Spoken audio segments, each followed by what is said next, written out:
चलो देखो, हम क्या कर रहे थे?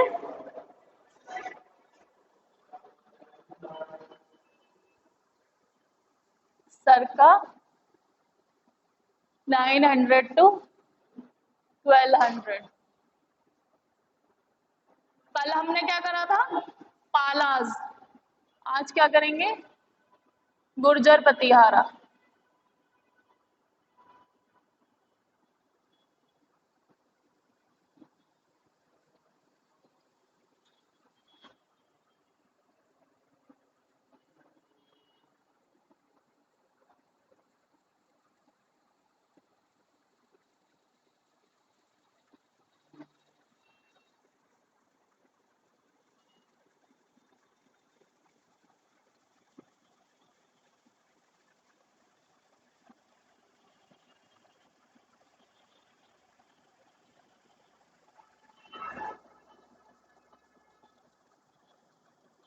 गुर्जर प्रतिहारा। कल हमने पाल पढ़ा था। पाल में तुमको कुछ याद है? फाउंडर कौन था पाल डायनेस्टी का?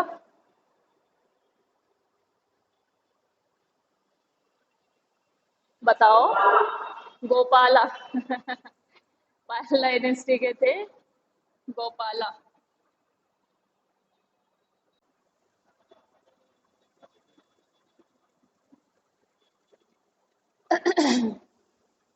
चलो अब बात करते हैं गुर्जर प्रतिहारा की।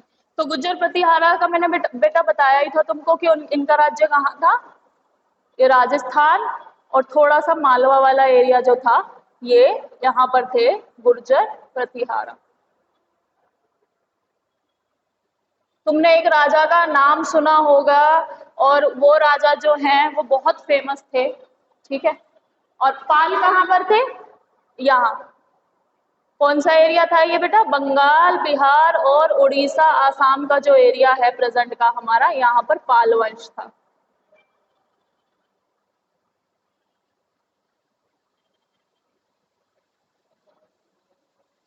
ठीक है। कन्नौज कहाँ पर है? यहाँ पर कन्नौज है। एक और पावर थी जिसपे इसको लेकर लड़ाई हो रही थी, यहाँ पर राष्ट्रकूट। ठीक है। ये कन्नौज जो है, कन्नौज को लेकर इन दोनों तीनों पावर में एक स्ट्रगल हुआ है, जिसे कहते हैं ट्राइपार्टाइट स्ट्रगल। चलो तो ठीक है, अब प्रतिहारास के बारे में बात करते हैं।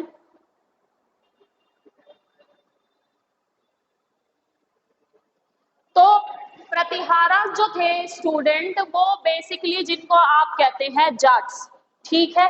प्रतिहाराज फाइटर थे लाइक जाट्स, बट वो जाट नहीं थे, ये भी याद रखना। इनको कह देते हैं जाट, बट वो जाट्स नहीं थे, they are fighters. Fighter means those who are in military और they serve in any military. किसी भी राजा की जो मिलिट्री में सर्व करते थे वो थे प्रतिहारास, ठीक है। और जब वो जो साम्राज्य था जिसके अंडर में वो थे, जैसे कि हर्षवर्धन का एग्जांपल ले लो, जब वो डेक्लाइन हो गया, उसका पतन हो गया साम्राज्य का, तो वो अपने आप को स्वतंत्र कर देते थे।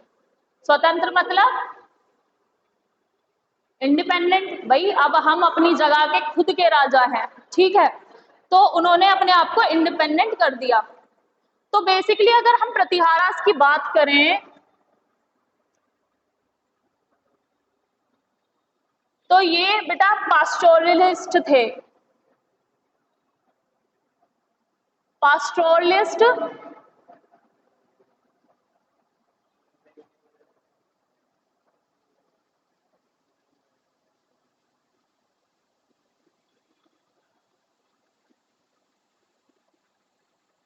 पास्टोरलिस्ट मतलब जो चरवाहे वगैरह होते हैं, ठीक है। और इनको गुर्जर प्रतिहारास इनिशियली, और फाइटर एंड फाइटर। अभी अभी के उससे मत जोड़ो। पास्टोरलिस्ट जो उनको पालते हैं एनिमल्स को, भेड़ बकरियां ये सब, हाँ, और चरवाहे, ठीक है। लेकिन उसके साथ साथ क्या थे? फाइटर भी थे। फाइटर इन द सेंस कि जो भी मिलिट्री होती थी, ये उसके मिलिट्री में क्या रहते थे? काम करते थे, ठीक है। हाँ, जंगजू, जिन्हें जंगजू कह देते हैं, फाइटर सैनिक, ये वो थे, ठीक है। अब इनका राजपूतों के साथ भी क्लैश रहता था, और इनकी जो लोकेशन थी वो सेंट्रल और ईस्टर्न राजस्थान है। सेंट्रल और ईस्टर्न राजस्थान।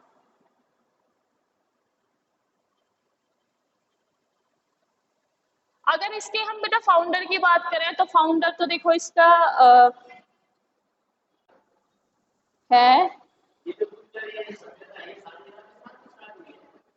नहीं, राजस्थान ईस्टर्न राजस्थान में ये पहले रहते थे, बाद में तो तुम्हें बताइए कि बाद में तो सब जगह फैल गए।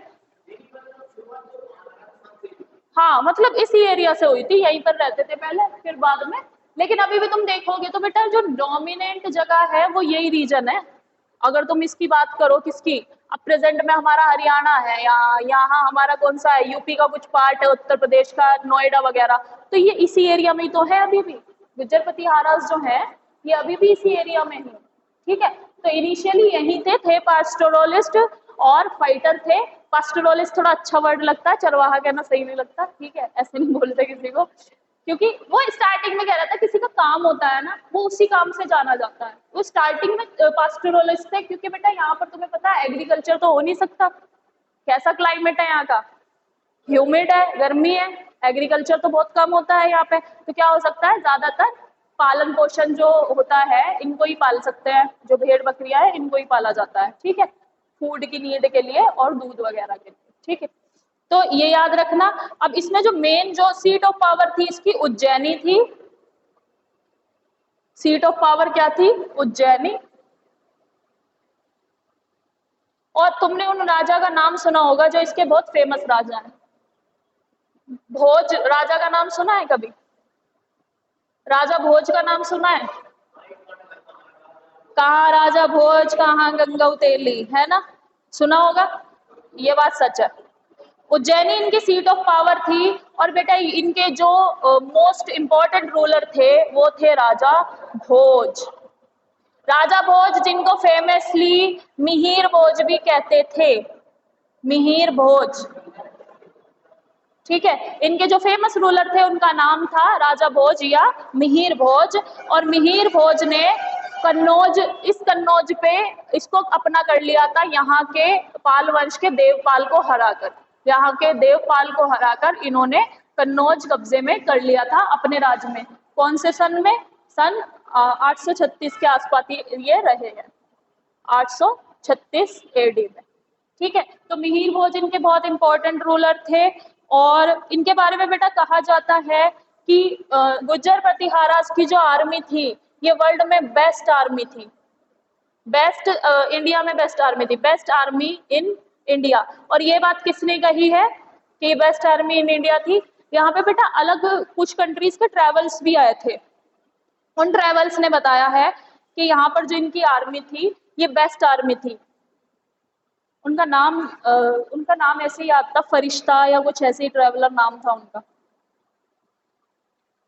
ठीक है। अब जो ये मिहिर भोज थे ये वैष्णवी थे, वैष्णवाइत थे, ठीक है, वैष्णवाइत, मिहिर भोज वैष्णवाइत थे, यानी कि ये भगवान विष्णु को के डिवोटी थे, डिवोटी ऑफ भगवान विष्णु, और इन्होंने टाइटल ले रखा था आदि वराह का, आदि वराह का इन्होंने टाइटल लिया हुआ था, ठीक है, आदि वराह का टाइटल लिया हुआ था।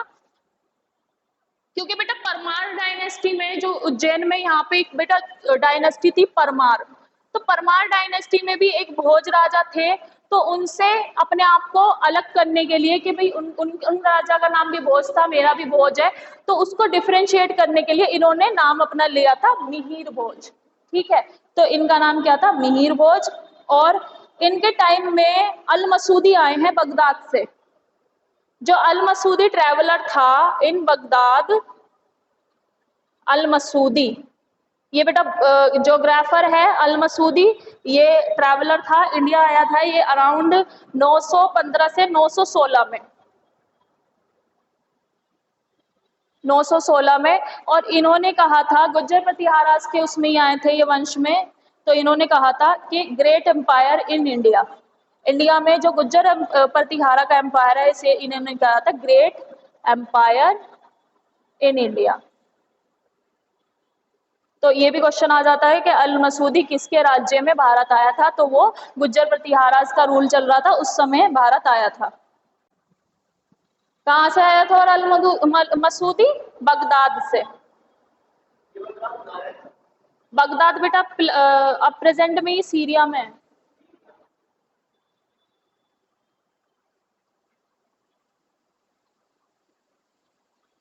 ठीक है, इनके बारे में इतना ही याद रखने की जरूरत है तुमको कि क्या थे, पास्टोरलिस्ट थे या फाइटर थे पहले, जिन्हें जाट्स भी कह देते थे, जाट्स की तरह ही थे। सेंट्रल और ईस्टर्न राजस्थान में ये रहते थे। सीट ऑफ पावर उज्जैनी थी। फेमस राजा मिहिर भोज 836 एडी के आसपास। बेस्ट आर्मी मानी जाती है इंडिया में इनकी। और वैष्णवाइट थे, भगवान विष्णु के बहुत बड़े डिवोटी थे और इनको आदि विराहा भी कहते हैं। और अल मसूदी जो कि बगदाद से ट्रेवलर आया था, वो इनके एम्पायर में आया था और इन्होंने गुज्जर प्रतिहारा के एम्पायर को कहा था ग्रेट एम्पायर इन इंडिया। ठीक है, इसी के साथ हमारा गुज्जर प्रतिहारा खत्म हो जाता है। अब इसमें तुम्हें ये राष्ट्रकूट क्योंकि मैंने पहले पढ़ा दिए है और मैंने ये भी बता दिया है कि इन तीनों पावर के बीच में कन्नौज को लेकर झगड़ा हो रहा था कि कन्नौज में हम राज करेंगे। अब कन्नौज को लेकर लड़ाई क्यों हो रही थी, कल हमारा अधूरा रह गया था डिस्कशन। बेसिकली कन्नौज में दो नदियां जाती हैं कन्नौज से। कौन कौन सी? यमुना और एक गंगा। तो कन्नौज की जो पोजीशन है ये गंगा यमुना दोआब पर है। बेटा दोआब क्या होता है तुम लोगों को पता होना चाहिए। तुमने सुना होगा ना पंजाब दोआब, सुना है? हाँ, दोआब, रायचूर दोआब, गंगा यमुना दोआब और पंजाब, इनमें सब में एक चीज फेमस है, दैट इज आब।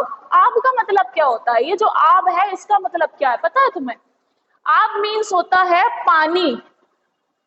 आब मीन्स होता है पानी यानी कि वाटर। ठीक है, अब दो का मतलब क्या है? दो वाटर। दो का मतलब दो पानी नहीं, दो का मतलब दो नदियों से जो सींचा गया एरिया है उसे कहते हैं दोआब। और जो 5 नदियों से सींचा गया है उसे कहते हैं पंजाब। पंजाब का नाम पंजाब इसलिए पड़ा, उसका कोई किसी के कल्चर से किसी चीज से कोई रिलेशन नहीं था। पंजाब को सीधा पंजाब इसलिए कहते हैं क्योंकि वह 5 नदियां बहती हैं। तुमको पता ही है, सिंधु और रावी, झेलम, चिनाब, सतलज और ब्यास। ठीक है, ये 5 नदियां पंजाब में से गुजर के जाती हैं, तो इसलिए पंजाब को पंजाब कहते हैं 5 नदियों द्वारा जो सींचा गया। और जो गंगा यमुना दोआब है इसलिए इसे दोआब कहते हैं। अब क्योंकि नदियां हैं तो सिंचाई के लिए पानी अवेलेबल है, एग्रीकल्चर बहुत अच्छा होता होगा। ठीक है, इस वजह से इन लोगों को कन्नौज चाहिए था। किस किस को? गुज्जर को, राष्ट्रकूट को और पाल को। ठीक है, इनको ये चाहिए था, इसी वजह से इनके बीच में झगड़ा होता था। अब इनके एस्पिरेशन पे पानी फिरने वाला है क्योंकि अब यहाँ पर मुस्लिम इन्वेडर आने शुरू हो जाएंगे। क्योंकि अब कन्नौज कन्नौज नहीं रहेगा, अब कन्नौज दिल्ली सल्तनत का सीट ऑफ पावर, यहाँ पर कन्नौज का जो पूरा एरिया है ये बनने वाला है। ठीक है, और ये जो झगड़े थे इसी वजह से। अच्छा तुम एक क्वेश्चन का मेरा आंसर दो, अरब क्यों सक्सीड हो गए हमारे यहाँ पे वो करने में? किसी के पास कोई आंसर है? मतलब जब अल मसूदी खुद कह रहा है कि गुज्जर प्रतिहारा का जो एम्पायर था बहुत बड़ा एम्पायर था हमारे यहाँ पे, और बाकी किसी भी एम्पायर को, हमने राष्ट्रकूट की बात कर ली, हमने कह रहे हैं अपने आप में पावरफुल एम्पायर था। हम पाल वंश की बात कर रहे हैं, कह रहे हैं कि पावरफुल एम्पायर था। जब सभी पावरफुल थे तो अरब क्यों सक्सीड हो गए, वो क्यों सफल हो गए हमारे यहाँ हमला करने में और यहाँ पावर बनाने में? कोई एक आंसर? यूनिटी नहीं थी, एकता नहीं थी। दे आर नॉट यूनाइट, एकता नहीं थी। अगर इस यहाँ पे कोई राजा था, देखो ये वाली बात हम पढ़ेंगे भी, 2-4-5 छोटी छोटी डायनेस्टी रह रही हैं, लेकिन उसको तुम अभी से पढ़ लो। अभी से मैं बता रही हूँ कि इन एरियाज में कुछ अलग अलग डायनेस्टी बैठी थी। जैसे कि मैंने बेटा प्रतिहारा यहाँ पर बता दिए, यहाँ पर इनके इस एम्पायर के ढहने के बाद एक डायनेस्टी आई, इसे कहते थे चहमान या चौहान डायनेस्टी, जिसकी सीट ऑफ पावर थी अजमेर। अजमेर में कौन था? फेमस नाम है, बहुत फेमस नाम है। चौहान डायनेस्टी से कौन होगा बताओ? चौहान। अरे बहुत फेमस नेम है, कैसे भूल गए तुम लोग? पृथ्वीराज चौहान। नहीं याद आया? हाँ, पृथ्वीराज चौहान। तो यहाँ पर थे पृथ्वीराज चौहान, यहाँ पर बेटे थे जयचंद्र, जयचंद्र थे यहाँ पर, ठीक है। यहाँ पर एक डायनेस्टी थी हिंदू शाही डायनेस्टी, जिसमें आनंदपाल पहले थे, हाँ, जिसमें आनंदपाल थे राजा उस समय जब पृथ्वीराज चौहान थे। अब बेसिकली क्या हुआ था, इसकी हम कल फिर से पढ़ेंगे इस चीज को एक और बार, तो उसमें मैं रिवाइज भी करवा दूंगी। जब यहाँ पर उसका मोहम्मद गुरी ने हमला किया, मोहम्मद गुरी ने जब हमला किया तो पृथ्वीराज चौहान ने इससे मदद मांगी, किससे? जयचंद्र से। इधर था जयचंद्र, जयचंद्र ने कहा था I don't care your problem. क्या मतलब हुआ? मुझे कोई मतलब नहीं है, तुम्हारा किंगडम है भाई, तुम लड़ो, मैं क्यों लड़ूं, ठीक है। तो इसने मना कर दिया कि मेरे को नहीं लड़ना। लेकिन जो पृथ्वीराज चौहान की आर्मी थी वो बहुत बड़ी आर्मी थी, जिसमें 30 लाख घोड़े थे और कम से कम 3000 हाथी की सेना थी, जिसने मोहम्मद गौरी को पहला जो तराइन का युद्ध हुआ था उसमें हरा दिया था, ठीक है। अब बेसिकली इन हमलों का सबसे बड़ी जो कारण था वो यही था कि यहाँ से हमले हो रहे हैं, बार बार इसी जगह से हमले हो रहे हैं, और ये जो यहाँ पे राज्य थे ये यूनाइट नहीं हुए, ठीक है। अगर ये यूनाइट हो जाते तो हमारे यहाँ पे कभी भी दिल्ली सल्तनत या मुगल सल्तनत की स्थापना हो ही नहीं पाती, ठीक है। तो यूनिटी होनी जरूरी है किसी भी जगह में। कंट्री में यूनिटी नहीं होगी तो कंट्री नहीं बचेगी, किसी राष्ट्र में यूनिटी नहीं रहेगी तो राष्ट्र नहीं बचेगा। और हम क्यों फ्लोरिश कर रहे हैं पता है तुम्हें? आज तक भी हमारे यहाँ पे इतने धर्म होने के बाद भी हमारी कंट्री आजादी के 76 साल बाद भी एज इट इज है। तो उसका सिर्फ एक कारण है कि हम जब भी कोई बात आती है ना, हमारे राष्ट्र पर कभी भी क्वेश्चन आता है तो हम खड़े रहते हैं कि हम सब भारतीय हैं, ठीक है। अगर बाहर से कोई भी कहेगा कुछ तो हमारे पास एक ही जवाब है कि हम सब भारतीय हैं, ठीक है। जैसे कि अब बेटा चंद्रयान जब लॉन्च हुआ तो सब में एक गर्वता की भावना थी कि भाई हमने एक कीर्तिमान स्थापित किया और सबने उस चीज को सेलिब्रेट किया। सेम ऐसे ही अब G20 की मेजबानी हो रही है, पूरी कंट्री में सब प्राउड कर रहे हैं कि हम आजादी के 76 साल बाद G20 की मेजबानी कर रहे हैं, ठीक है। और तुम्हें इस चीज में इन एडिशन एक और बात मुझे याद आ रही है जो मैं तुम्हें बताना चाहूंगी। जब हम आजाद हुए थे ना, हमारे कंट्री पे क्वेश्चन मार्क लगा रखा था कि ये एज अ कंट्री सर्वाइव करेंगे या नहीं करेंगे। बट देखो आजादी के 76 साल बाद भी हम सर्वाइव भी कर गए और अलग अलग हम कीर्तिमान स्थापित कर रहे हैं, ठीक है। तो याद रखना गुज्जर प्रतिहारास में कितने थे, कहाँ कहाँ पर क्या हुआ, ट्राइपार्टाइट स्ट्रगल किन पावर के बीच में हुआ, ठीक है। ये याद रखने वाली बात है। कल G20 करेंगे, परसों छोटे छोटे कुछ किंगडम कर लेंगे और उन किंगडम के बाद हम अरब इन्वेडर के बारे में बात करेंगे कि कौन कौन हमारे यहाँ पे कैसे कैसे आया, ठीक है। तो दिस इज डन, ये कर लेना।